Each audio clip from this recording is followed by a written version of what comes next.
এক গ্রামে এক অহংকারী বউ ছিল। সে তার স্বামীকে ভালোবাসত না। একদিন সে কালো জাদুর সাহায্যে স্বামীকে কষ্ট দিতে চায়।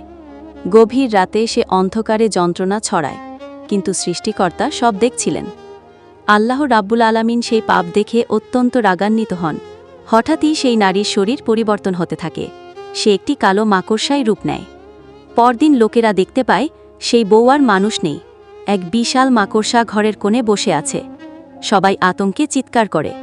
গ্রামের এক বয়স্ক আলেম বলেন, এটি আল্লাহর গজব, সে জাদু করেছিল স্বামীর উপর।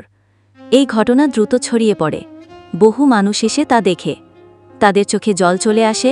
তারা বলে, এমন শক্তি শুধু এক আল্লাহরই হতে পারে। অনেকে তখন তওবা করে এবং এক আল্লাহর প্রতি বিশ্বাস স্থাপন করে মুসলিম হয়ে যায়। সেই গ্রামে এক নতুন আলোর শুরু হয়। এইভাবে এক নারীর পাপ থেকে শুরু হয়ে বহু মানুষের হেদায়েতের পথ খুলে যায়। আল্লাহর শক্তি আর ন্যায় বিচার মানুষ চোখে দেখে ফেলে।